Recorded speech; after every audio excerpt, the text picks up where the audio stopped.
बिल्कुल 100% ये काम तो और पहले हो जाना चाहता। और मैं आदरणीय प्रधानमंत्री मोदी जी को मैं तो साधुवाद देना चाहूँ कि विलंब से ही सही इस पर इन्होंने संज्ञान लिया और इस बात को उसने आवाज़ उठाई है।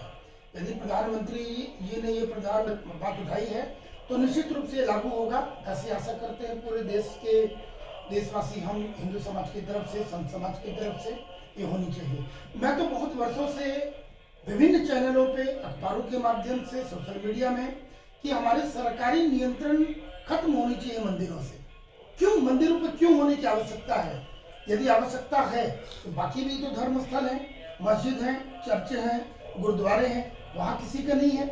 मात्र हमारे राम की धरती में हम एक राम के वंशज, एक हम ही सबसे ज़्यादा सहिष्णु पाए गए हैं। तो अब तो ये बदलनी चाहिए, एक देश एक कानून हो और ये मंदिरों से 100% नियंत्रण इनका समाप्त होना चाहिए।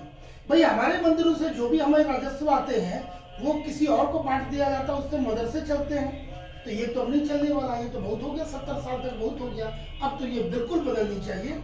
हम इस पर बिल्कुल तैयार हैं, आवश्यकता पड़ेगी हम सड़क पर उतर के भी आंदोलन करेंगे। किंतु आशा है माननीय मोदी जी से इस पर संज्ञान लिया है तो निश्चित इसका परिणाम सकारात्मक आएगा सामने, ऐसी आशा निश्चित है। झारखंड में भी ऐसे मामले हैं क्या? बिल्कुल है।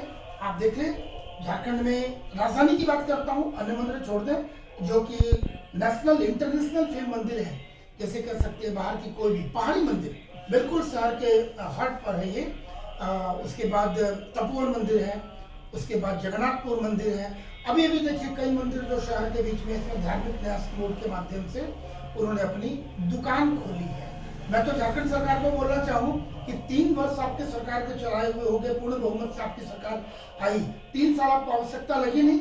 अभी चुनाव के पहले अब अपने घटक दलों को आप दुकान खोल कर दे रहे हैं, तो इसे क्या तुष्टिकरण या फिर आप अपनी वोट बैंक की राजनीति कही जाए?